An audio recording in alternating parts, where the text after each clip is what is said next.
Belgium has many wonderful cities that are not well known to the typical traveler, and yet they are definitely worth visiting, especially a place like Liege. Here we present the complete tour that tells you all about this magnificent place.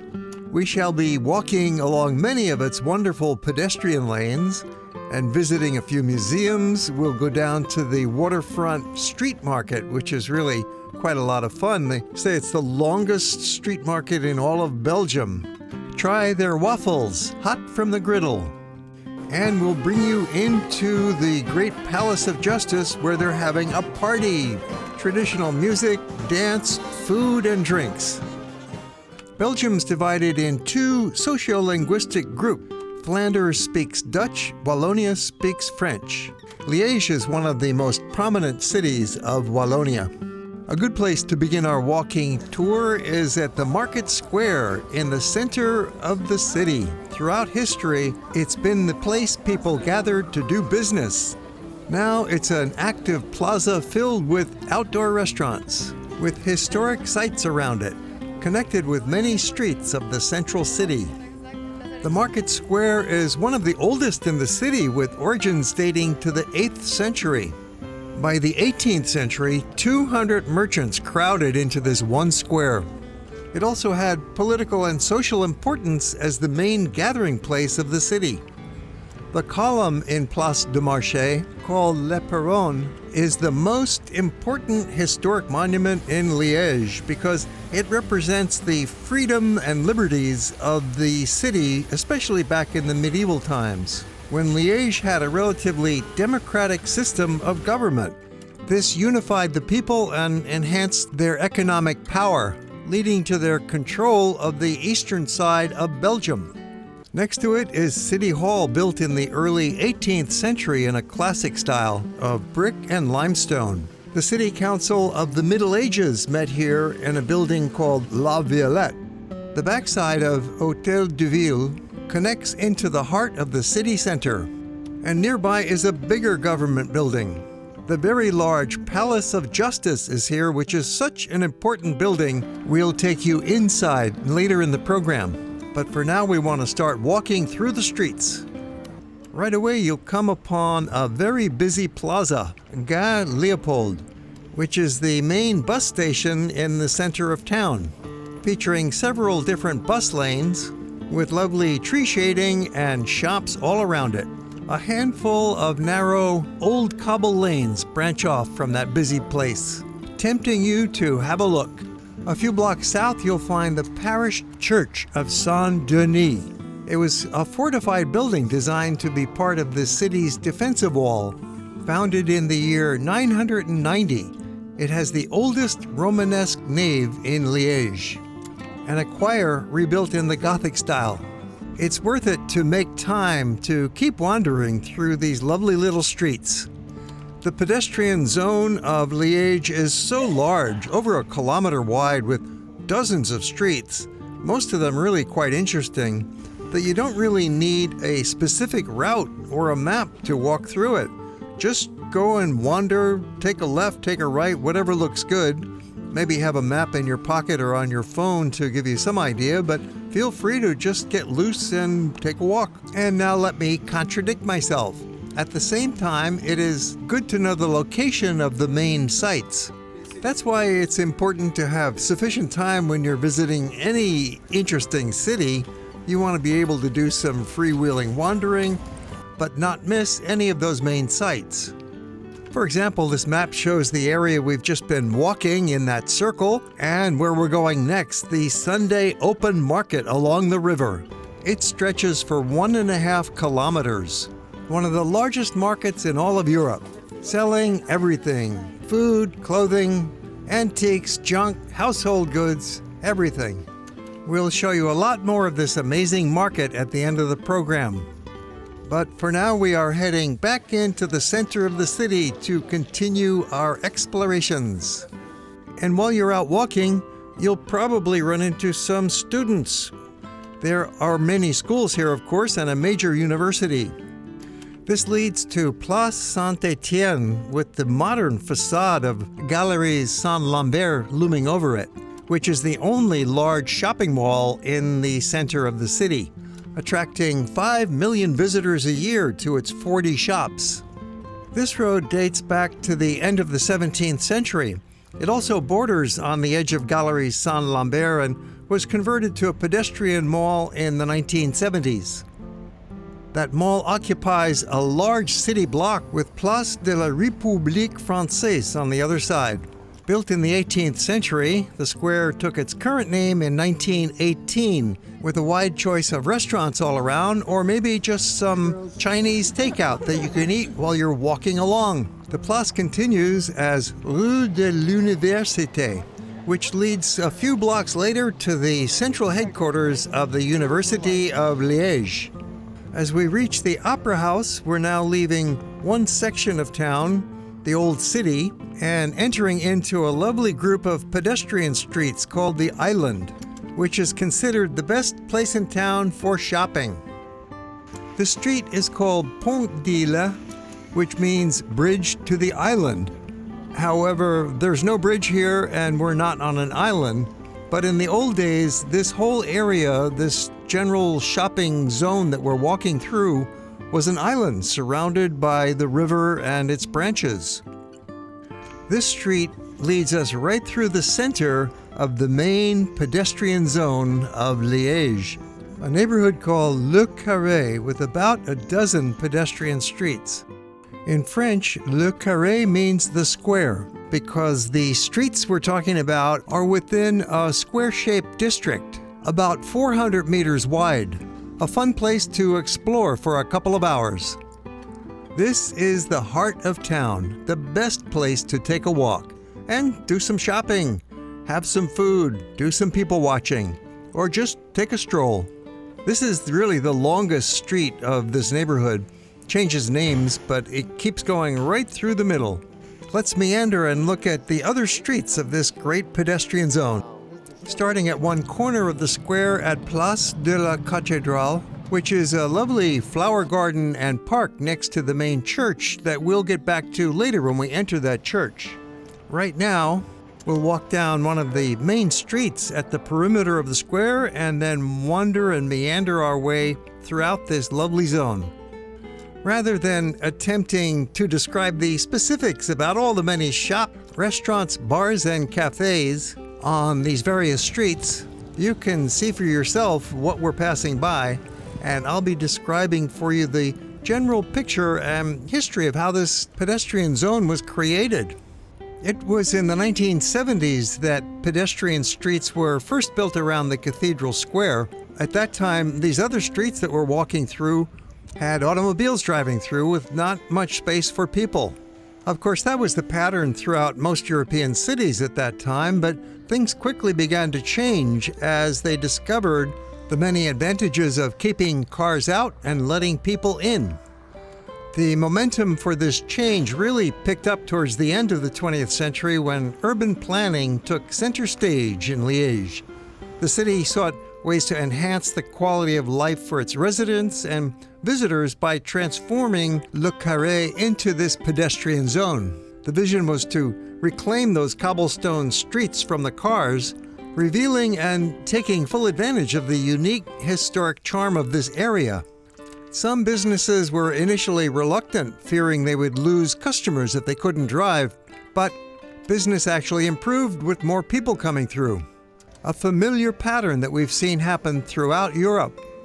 During the day, all the shops are open. At night, there's a party atmosphere with the bars and restaurants, and morning has a charm of its own. Taking a stroll in Liège in the early morning is a lovely way to start the day. You get out before the shops have opened, maybe right after breakfast at your hotel, and the streets are quiet, fairly empty, and they will pick up again pretty quickly by 9, 10 o'clock in the morning, and the shops are all open, and there'll be lots of people out. But earlier than that, it's a delight to just take a stroll. Rue Saint-Paul is the very center of this shopping district called the Old Island. As usual, lots of shops and bars, restaurants, and terrace cafes.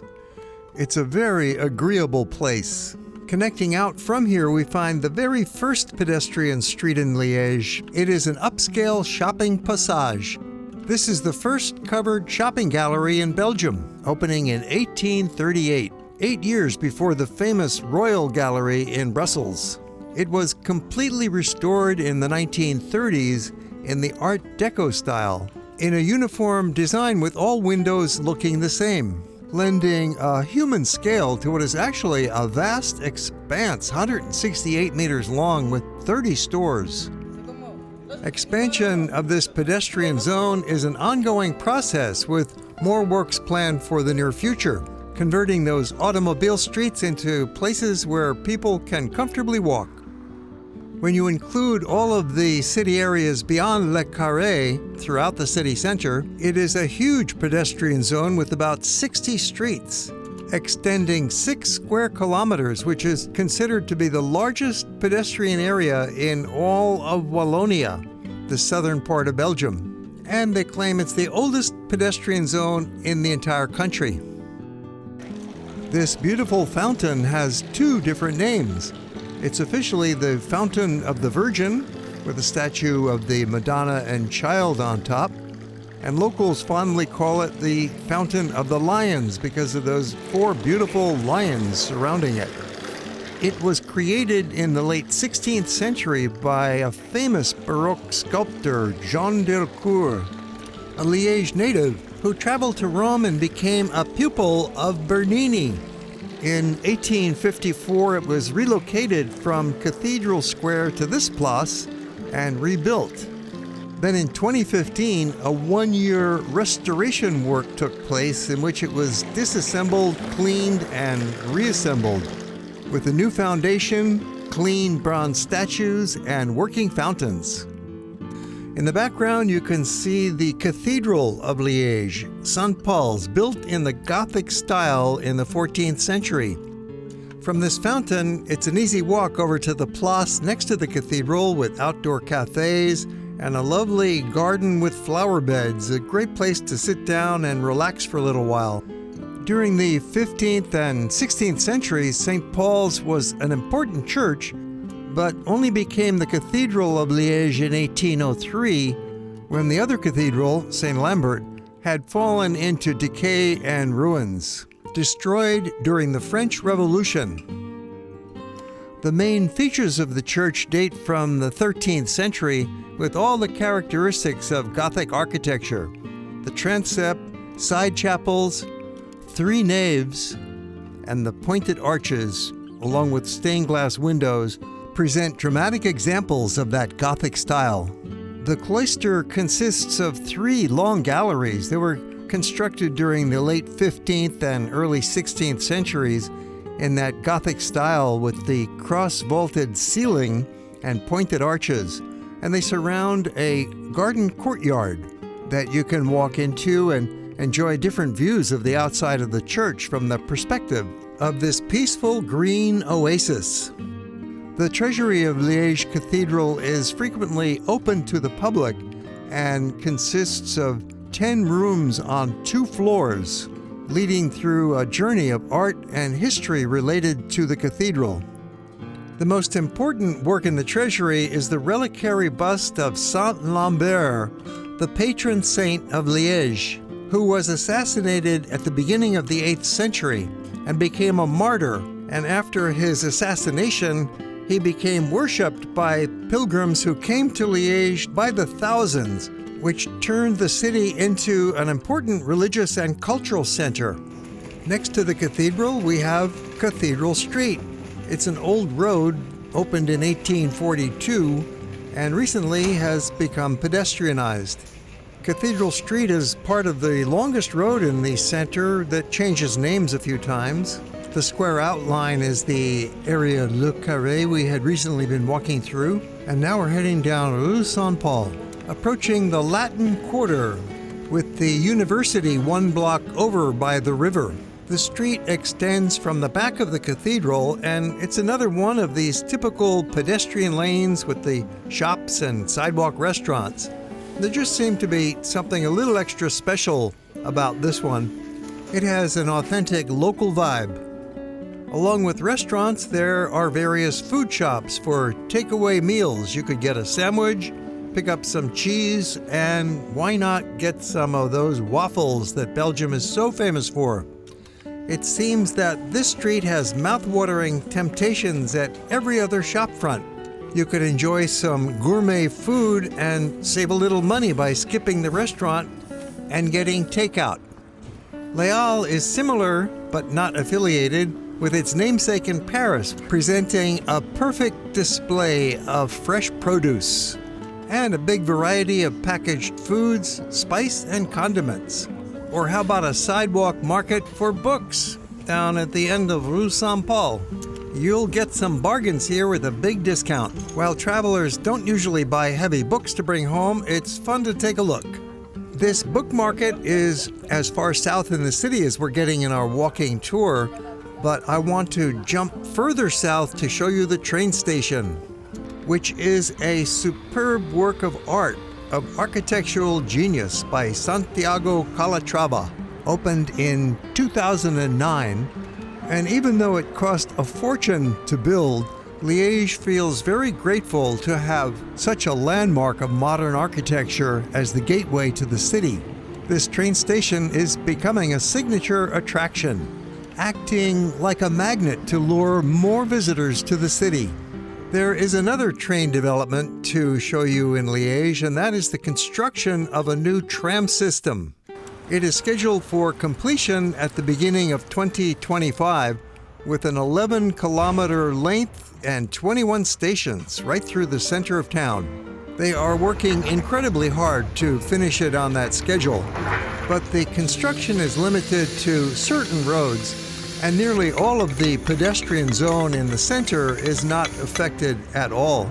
So don't let that stop you from visiting before 2025. Then when it opens, it will be a wonderful enhancement to the city. This street is Hors-Château, one of the most beautiful streets in the city. The name means outside the city walls. It was created originally in a location that was beyond the city walls, so that the people who settled here back in the 11th century were living without protection from those fortifications. Then in the early 13th century, another wall was added beyond the first wall so that this street was now protected. In those days, it was only a narrow footpath. Now it's a street with many beautiful buildings, most of which date back to the end of the 17th and the 18th centuries. Homes for the wealthy aristocrats. Now it's one of the main streets of the city, and although cars are allowed, it's a major destination for visitors, with many pretty sights, including this fountain. St. John the Baptist sits on top of this very impressive fountain and sculptured pediment, one of many fountains in Liège. Yes, it was very useful in the past for the people because they could get their water here for free. They would come with a bucket and fill it up and bring it home, because most people back in those old days did not have running water inside the houses. Next to the fountain, I noticed a party at a terrace restaurant. In many parts of Liège, there are these outdoor cafes, and people have a drink outside, or you can go inside, have a meal. In this case, they're having some kind of party. A gathering of friends and family for a wedding anniversary. This gigantic staircase is called La Montagne de Bueren. It's not really a mountain, of course. They just call it one because the stairs are so big. It's a long climb with 374 steps. It goes 70 meters high at a rather steep 30% incline. But the steps were designed in a very clever way, with a kind of level terrace every 8 steps, so that you can have a rest or you can walk back and forth as you go up to make your climb a little bit easier. So you can take the occasional break on your way up. And you'll notice that is the technique that many of these savvy locals use. These stairs are not very old. They were built at the end of the 19th century, and they say it was built for one particular reason. to give soldiers a direct route from their fortress that was on top of this hill down to the center of the city, so that they could come directly and quickly in case there were some kind of riots or demonstrations where their help was needed to calm things down. Prior to this staircase, soldiers had to go all the way around the hill to reach the city center, and they often arrived too late to be of any help. But they say there was another real reason why the stairs were built, to get the soldiers directly downtown, and that was there was a red light district near the soldiers' fortress. So when they left their barracks, they were never in a hurry to get downtown. So the city built this route to redirect them into the center. If you make it all the way to the top, they say you will get a nice view, looking back across the city center. This narrow alley is what they call un impasse, or we'd say impasse, as in no exit, a dead-end alley that goes nowhere. These alleys seem to be quite hidden, a place where a tourist would never find it. However, they are popular places. They're well known. They're one of the features of Liège, so visitors do come and search them out, as you can too. Easy to find. There are half a dozen of them branching off from Rue Hors-Château. In the distance, you can see the hill covered with trees that rises up above the city. These impasses are havens of peace and tranquility, right in the immediate vicinity of the historic and lively center of Liège. They attract residents and walkers looking for quiet, picturesque, and green neighborhoods. This lush garden almost makes it seem like we're at a house in the country, with flowers, pets, potted plants, and benches. You know this is a spot that the local residents spend some quality time in. So peaceful, there are some free-ranging cats that walk around. That is always an indication that we are in a quiet and peaceful, safe neighborhood. Otherwise, there would be no cats in the middle of a city like this. It's a safe refuge with a dog keeping his eye on them. Although Liège is inland, it has what's called a maritime climate that's moderated by winds blowing in from the Gulf Stream. Winter temperatures are quite mild, and in the summer the climate is similar to Scandinavia up north. This little neighborhood has a microclimate that's quite pleasant and supports some exotic plants like this kiwi tree. This one is called l'Impasse de la Couronne, the Alley of the Crown. While walking along these various narrow alleyways, you'll notice lots of old houses, some dating back to the 17th and 18th centuries. In recent years, during the 1960s and 70s, they had really fallen into disrepair. They were ruined, and local authorities wanted to knock them down. But local people got organized to purchase and rebuild them. Most of them were restored, completely renovated in the 1980s. So now it's a very popular place to live. You see, it does make a wonderful adventure to meander into these little alleyways, which are located just along the north side of Rue Hors-Château. Across the street, you'll see the Collegiate Church of St. Bartholomew, opened in the late 12th century. The twin bell towers and polychrome exterior are hallmarks of the German Romanesque style. The Lambrecht Fountain, created in 1916, is a memorial to a local soldier killed during World War I. The 18th century saw the addition of 2 more aisles and the opening of a neoclassical portal in the walls and a French Baroque redecoration of the interior. 7 years of heavy restoration work at the beginning of this century involved replacing 10,000 stones. The baptismal font is an early Romanesque work of incredible technological mastery, considered to be one of the 7 wonders of Belgium. Created in the early 12th century, it presents 5 scenes from the Bible. And the church offers a narrow window view. You can see the font from the outside if you don't want to pay the admission to come in. Across the street, we find a major history museum Constructed in a Renaissance building with a collection that includes prehistory, weapons, glass, archaeology, natural history, and sculpture. They're also a forum for local community events, like this casual fashion show.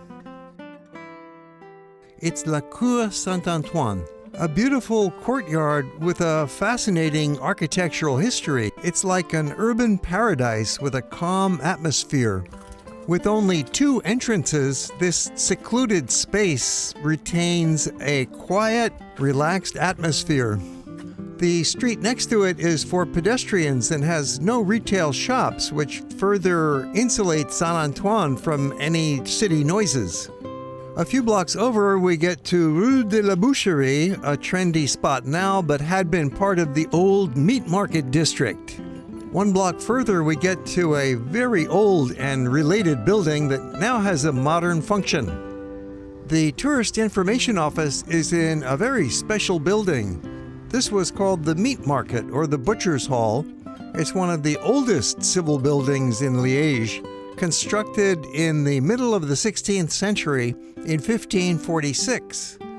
It was built for the Butchers Guild, and now it's the place to go for tourist information.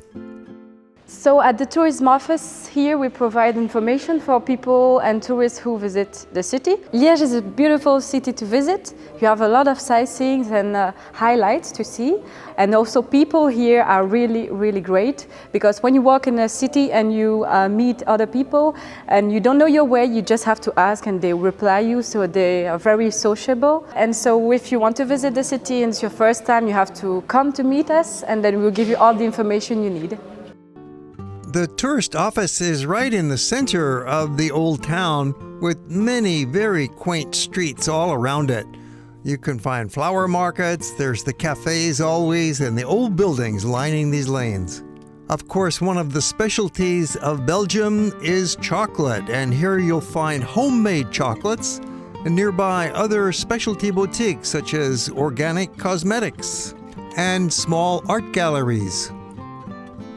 And how about a stroll along the narrowest street in the city? You have to turn and squeeze to get past any oncoming traffic, holding an average width of 80 centimeters.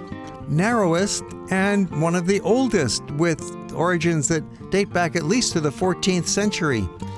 It's a useful connecting street even though there are no shops along it, with only a few unmarked doorways, a good place to sneak in a little graffiti.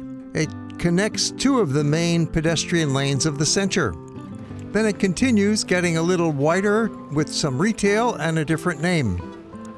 One of the streets it connects with is Rue Pont, which leads to a bridge across the river, where we will be going shortly, and have a look at a different part of town on the other side of the river Musée that flows through Liège. We've just come from that area around the Tourist Information Office, and now we're heading down to get close to the river, cross over, and bring you to a charming little narrow lane with restaurants. Before crossing that river, we walk down one of the lively streets of the city center with dozens of stores. Notice we've gotten out of the pedestrian zone. There's one-way car traffic here, but good sidewalks and lots of people out walking. It's a bustling urban neighborhood. Towards the end of the street, we get to La Grande Poste, which had been the major post office starting from 1900, looking something like a neo-Gothic castle. Now it's home to many activities, including a food market, a brewery, and 200 co-working spaces. This is one of 2 footbridges that go across the Meuse River. This passerelle Saucy was first built in 1877.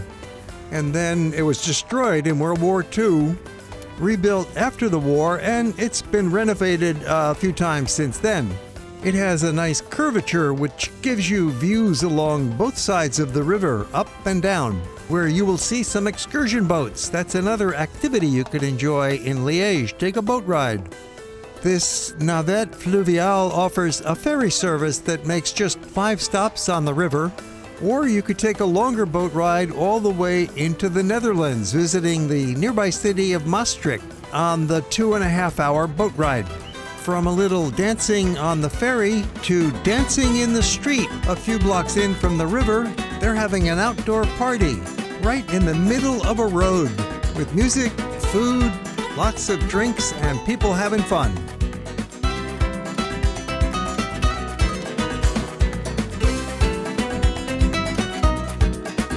It's open to everybody.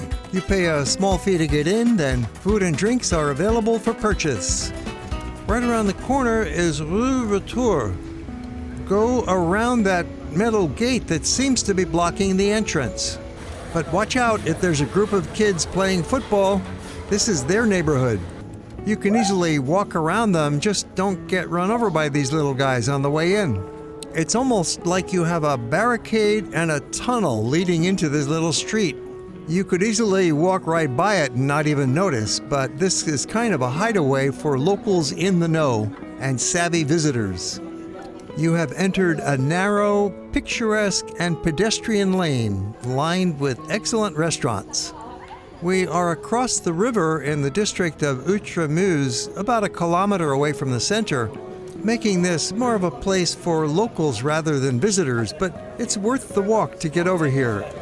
If you're not ready to eat, you could just sit at one of these outdoor tables and have a drink.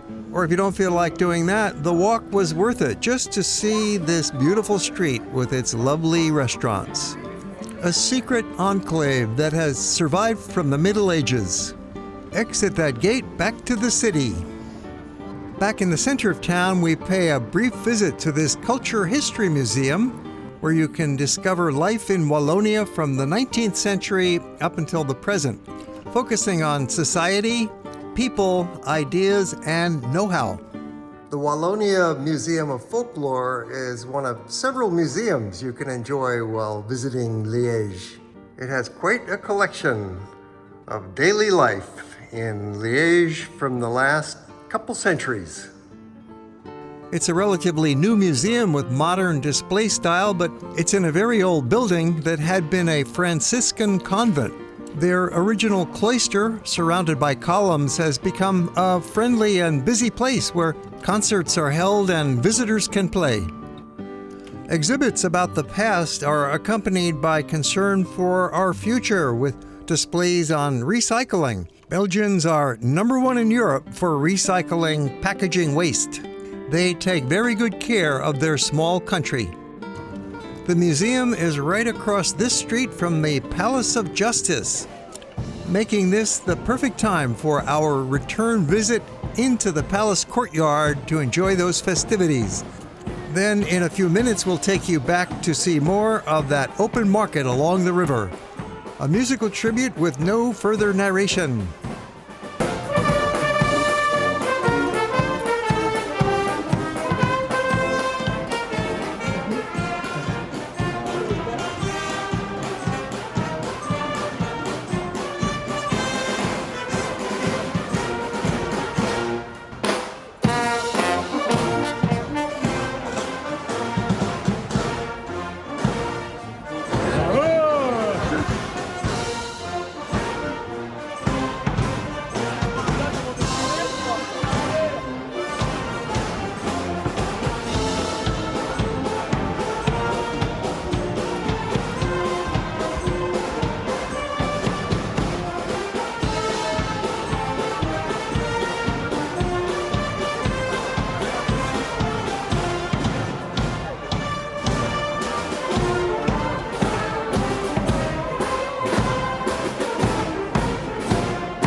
On applaudit beaucoup plus fort et pour faire force de mesdames, messieurs, s'il vous plaît. Could you tell me about this market? It's called a Batte. It's something typical here. It's like a market, so it's quite long. Every Sunday. Every Sunday, yeah. Uh-huh.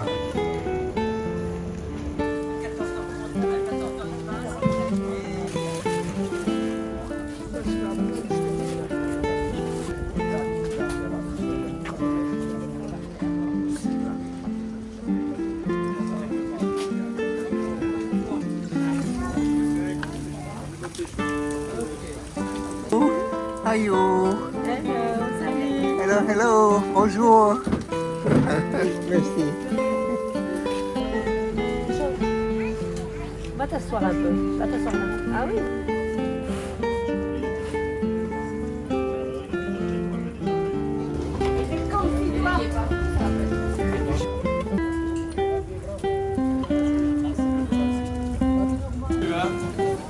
Bonjour.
We frequently upload new movies, so please subscribe to our channel and click that little alarm bell so you'll be notified.